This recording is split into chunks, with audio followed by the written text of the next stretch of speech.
라고 하는 사람을 우리는 무신론자라고 얘기하죠. 그리고 또 이제 하나님이 없다고 주장하는 그 이론을 무신론 이렇게 이제 얘기를 합니다. 근데 이제 무신론도요 두 가지 종류가 있어요. 한 종류는 뭐냐면 이론적 무신론, 또 하나는 실천적 무신론, 이 두 가지겠습니다. 말이 좀 어렵나요? 그러면 이렇게 좀 쉽게 얘기하겠습니다. 이론적 무신론자는 어떤 사람이냐면요, 이런 겁니다. 하나님이 없다는 것을 논리적으로 증명하고 그리고 이를 밝히려고 하는 사람을 우리는 이론적 무신론자 이렇게 얘기하고요. 하나님이 없다는 것을 이론적으로 증명하는 것을 이론적 무신론 이렇게 얘기를 합니다. 특히 그 이론적 무신론자들은 어떤 사람이냐면요, 만약에 이제 하나님의 살아계심을 우리가 얘기하지 않습니까? 그러면 이 이론적 무신론자는 이렇게 말을 합니다. 먼저 질렸다는 표정을 짓죠. 아직도 이런 걸 믿나? 라는 반응을 보입니다. 그리고 이들 또 생각하는 건 이겁니다. 하나님, 이 신은 기독교인이 만든 신이라고 생각하는 거예요. 신은 없는데 너희들이 만들었다, 그 신을. 이렇게 이들은 생각하고 있습니다.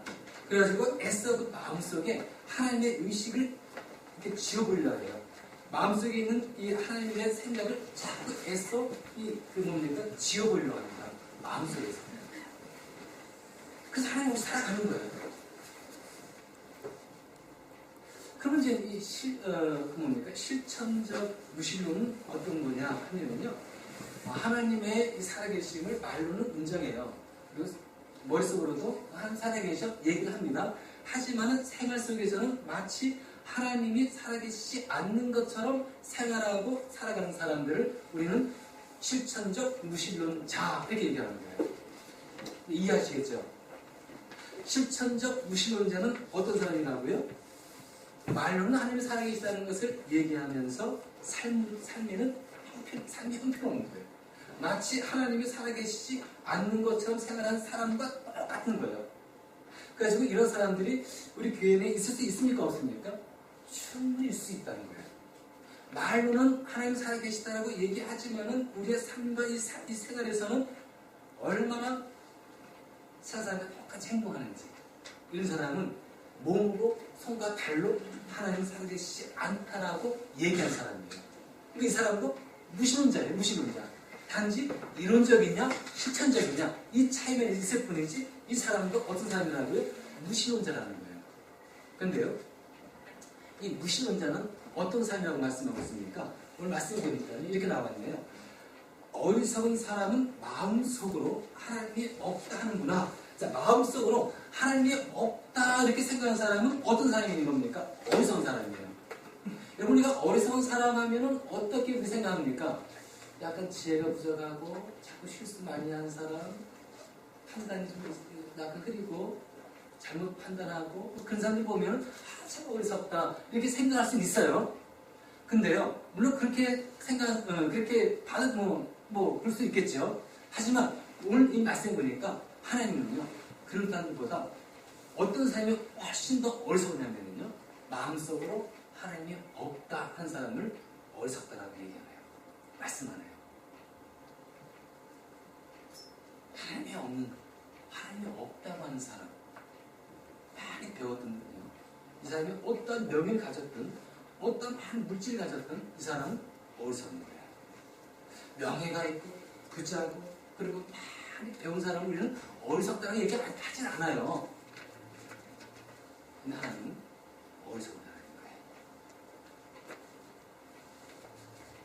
거예요. 소련의 구소련이죠. 유리 가가린 하면 여러분 잘 아시죠?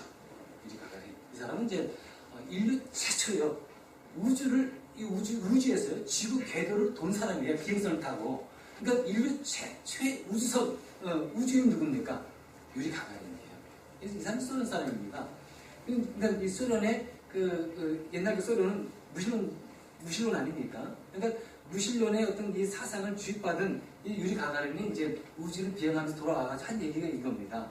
이 주를 보니까 참 아름답고 푸르다. 하지만은 그 어디에서나 우주에서 딱 보니까 하나님은 없더라.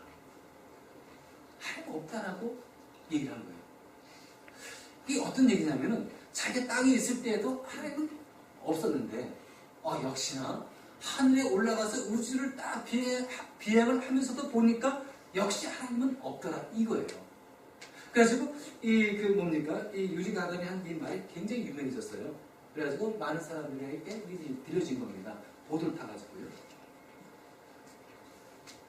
이 땅에서 하나님은 없다고 생각하는 사람이 얼마나 힘을 얻었겠습니까? 그래, 이 땅에서는 분명히 하나님은 없는 것 같았는데 우주에서도 하나님이 없어? 맞아, 하나님은 분명히 없는 게 틀림없어. 안 좋은 영향을 참 많이 미쳤다라고 생각돼요. 근데 여러분, 유리 가가린 이 사람은 인류 최초의 우주인입니다. 큰 업적을 남겼어요. 명성도 얻었습니다. 부도 얻었겠죠. 근데 어리석은 거예요. 인류 최초의 우주인, 그 명성도 얻었고 유명해졌습니다.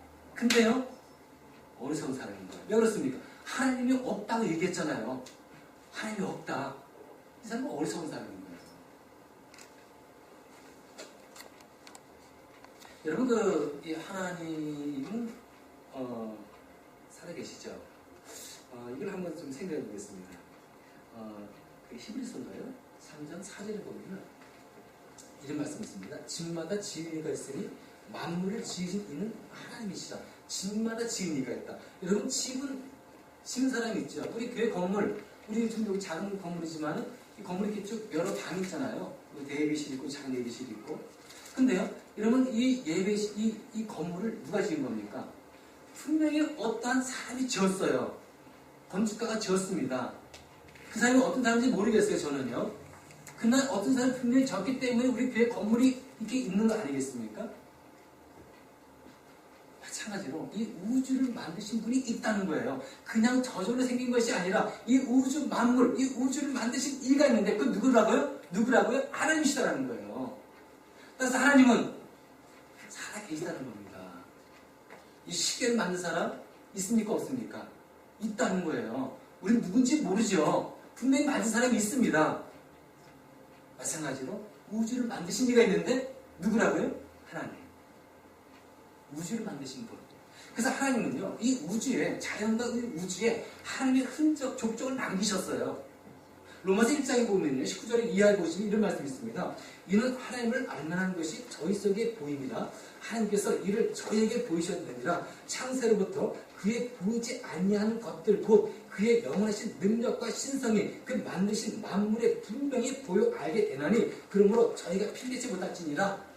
여러분, 이 우주와 자연은요, 하나님의 능력, 신성, 지혜를 느끼고 볼 수 있도록 하나님이 만들어 놓으셨어요.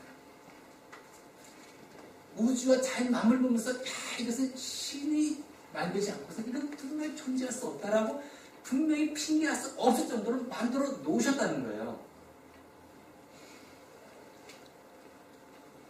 그런데 이제 뭡니까? 이 무신론자들은 이게 우연이라는 거예요. 우연. 인간의 그 생명체가 만들어진 것도 우연. 우주 만물이 만들어진 것도 우연. 자연이 이렇게 된 것도 우연. 우연이 아니죠. 우리는 이 간증을 듣지 않습니까? 이제 그 간증 들으면은 그 간증에서 많이 은혜를 받아요. 어떤 면에서 은혜를 받습니까? 어떤 사람이 조폭이었어요. 깡패였습니다. 근데 예수 그리스도 믿어가지고 완전히 새 사람이 된 거예요. 옛날에 이런 가치관, 옛날에 가지고 있던 그런 생각들, 악한 생각들이 다 없어지고 이제는 아주 새로운 피조물이 된 것처럼 정말 이 새로운 피조물 같은 삶처럼 새로운 삶을 살아가는 거예요. 이게 어떻게 그런 일이 벌어질 수 있습니까? 우리 이걸 통해서 하나님 살아계셔. 하나님 보이지 않는 그 손이 그 사람 만지셨구나. 성령께서 역사하셨구나 하면서 우리는 은혜를 받아요. 하지만 이 사람들은 우연이라는 거예요. 뭐가 좀 이렇게 살면서 뭐든 이 충격을 받았구나. 자극을 받았구나. 그러니까 이 사람이 이렇게 좀 바뀔 수 있겠지? 우연으로. 그리고 또 이제 우리가 어떤 사람은 또 이 병을 앓고 있다가 하나님께서 치료해 주셔가지고 기적적으로 나으신 분이 있어요. 병원에서는 진짜 새우성을 받았습니다. 근데 진짜 우리 주님께서 만져주시고 그리고 또 역사하셔가지고 깨끗이 암덩어리가 제거되고 그리고 회복된 사람들을 보면서 이 사람들 감정통해가지고 우리는 하나님의 살아계심을 진짜 인정하고 그리고 그 하나님을 높이고 찬양하잖아요. 근데 무시는 자는 우연이라는 거예요. 날만한 때가 되니까 날만한 그런 때가 됐기 때문에 이게 나은 거지. 요즘 의학이 너무 좋으니까 그것 때문에도 나은 거지. 인정하지 않고 우연으로 돌리는 거예요. 우주 과학이 발달해, 의료기술이 발달해가지고 날만 하니까 그냥 나은 거고. 뭐 좋은 음식 먹었나 보지. 우연으로 돌려버려요.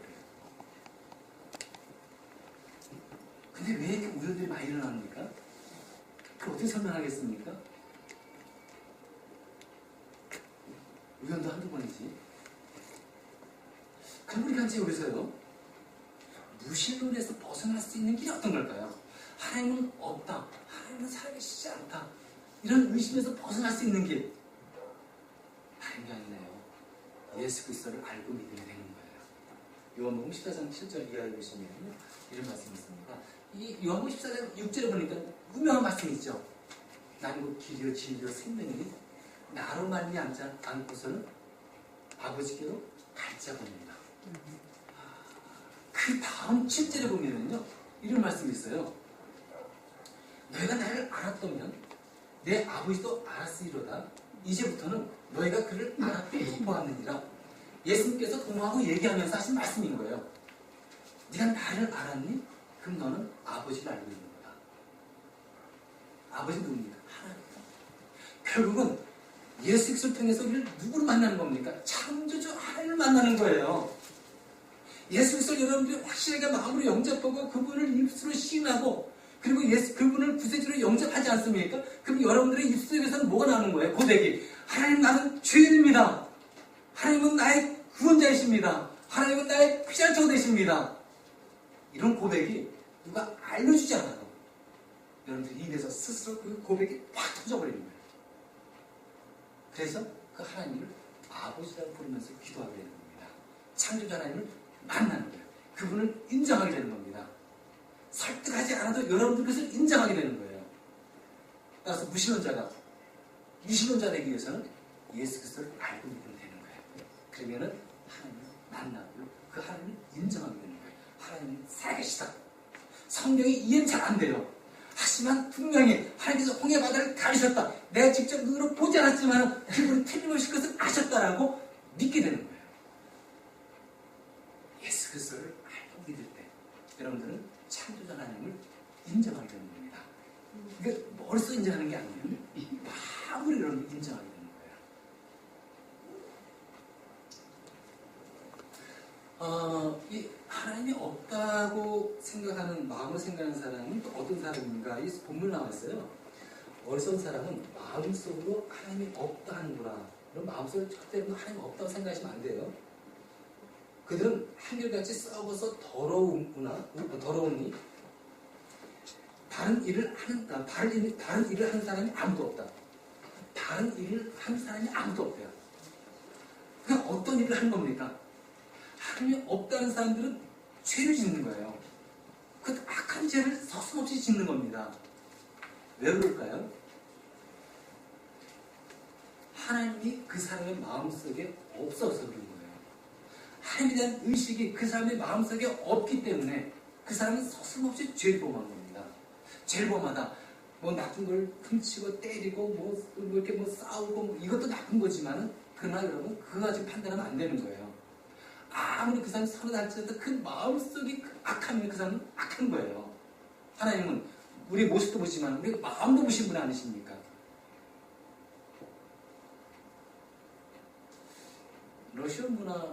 러시아의 그 문호 있죠? 유명하신 분, 도스토옙스키. 잘 아실 겁니다. 이분이 한 얘기가 있어요. 어떤 얘기를 했냐면은, 하나님이 없다면 사람은 그 어떠한 일도 서슴없이 일을 저지른다. 하나님이 없다면요, 사람들은 서슴없이 악한 일을 범한대요. 하나님이 없다면은 누가 지켜보고 있지 않습니까? 그러면은 죄를 범하기 쉽지는 않겠죠. 여러분 우리가 혼자 있을 때 보시기 바랍니다. 여러분 어떻습니까? 사람들과 같이 친구가 있을 때는 나쁜 짓 하기 쉽지 않아요. 근데요, 아무도 보지 않는 나 혼자의 공간에 나 혼자 다 있다. 어떻습니까? 왜 이렇게 참 죄의 욕들이 많이 나는지요? 아무도 본 사람이 없고 나 혼자 있을 때 우리는 죄를 많이 져요. 혼자 있을 때 지켜본 사람이 없잖아요. 누구 옆에서 나를 본 사람이 없잖아요. 이게 바로 사랑의 본성인 거예요. 혼자 있을 때 참 조심해야 되겠죠. 우리 우리나라, 미국도 그렇죠. 우리나라도 이제 보면은 감시 카메라가 CCTV가 참 많은 곳에 설치되어 있습니다. 그래서 이 범죄자 있지 않습니까? 검거율이 굉장히 높대요. 그 정도다. 왜냐하면 거리마다 이 골목마다 이 CCTV가 쫙 깔려 있어가지고 누가 뺑소니 쳤다 사람 치고 이게 다 걸려 있는 겁니다. 다 찍혀 있는 거예요. 그래서 검거율이 높다네요. 그리고 또 이제 뭡니까? 어떤 도둑이 있습니다. 딱 어떤 금방이 바로 두 집이 있는데요. 한 집은 감시 카메라가 다 있는 거예요. 앞에도 있고 뒤에도 있고 내부도 있고. 감시 카메라 있으니까 차에 들어가기 어려운 거예요. 근데 한쪽 보니까 감시 카메라가 없네요. 이 도둑은 어느 금방을 털겠습니까? 감시 카메라가 없는 곳을 털겠죠. 지켜보는 게 없잖아요. 자기를 지켜보고 찍고 있는 게 없잖아요. 서슴없이 그는 털어 갈 겁니다. 그러니까 이 무신론자들은요, 하는 의식이 없기 때문에 하나님 나를 지켜보고 있어? 이런 의식이 없는 거예요. 얼마나 죄를 쉽게 범하겠습니까? 행동으로 뿐만 아니라 이 마음으로도 얼마나 죄를 쉽게 범하겠어요. 여러분 스탈린, 레닌 있지 않습니까? 그 다음에 히틀러, 무솔리니, 김일성, 일본 천황, 김정일 한번 보시기 바랍니다. 세계 대전을 일으켰어요. 수천만 명의 사람을 죽였습니다. 불행하게 만들었어요. 인권을 유린했습니다. 이런 사람은 무신론자들이에요. 하나님이 없다고 주장하는 사람들. 서슴없이 죄를 범하잖아요. 인권 유린하는 거 양심 가책도 없어요. 사람 1000명, 2000명 죽이는 거 양심의 가책이 없는 겁니다. 왜 그렇습니까? 하나님에 대한 의식이 없는데 죄변이 편안한 거예요. 우리 그렇지 않습니까? 우리가 왜 죄를 짓는 게 왜 멈칫거려지고 왜 죄를 지을 때 망설여지고 왜 갈등이 생기고 왜 그런 겁니까? 하나님 지켜보고 계시다는 의식이 있기 때문에 그러는 거예요. 죄를 짓고 싶어도 짓는 게 어려운 거예요. 왜? 하나님 날 지켜보고 계시기 때문에. 시편 34편 13절에 보니까 이런 말씀이 있습니다. 제가 보겠습니다. 여호와께서 하늘에서 감찰하사 모든 인생을 보십니다. 하나님은요, 모든 인생들을 다 보고 계시대요. 하나님은 나를 보시지 않는다. 이게 아니라 하나님은 다 보세요. 저도 보고 계십니다. 지금 하나님은 우리를 안 보고 계실까요? 지금 승목사 지금 무슨 말씀 전하고 있네? 보십니다. 여러분들 누구누구 와서 예배 드리고 있네? 다 보십니다. 여러분 봉사하는 거, 여러분 기도하는 거, 가정에서 여러분 어떻게 생활하고 있는지, 교회 생활 어떻게 하고 있는지 하나님은 다 보고 계세요. 이런 의식을 가지고 있으게 되는 거예요.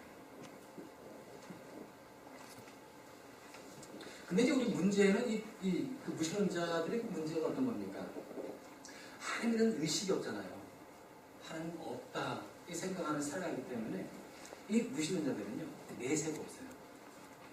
천국과 지옥 없어요. 무신론자들은요 천국 지옥 인정 안 합니다. 하나님도 인정하지 않고 천국과 지옥 인정 안 해요. 그냥 죽으면 끝나는 거예요. 원수가 죽으면 끝나듯이 이 인간도 자기도 죽으면 끝난다. 그러니까 이 사람들이 하는 얘기가 모토가 어떤 건지 아세요? 인생을 죽이라는 거예요. 하나님은 없어. 마음껏 너의 인생을 죽여라. 이 사람들의 모토예요. 모토. 참 인생을 즐기는 거예요.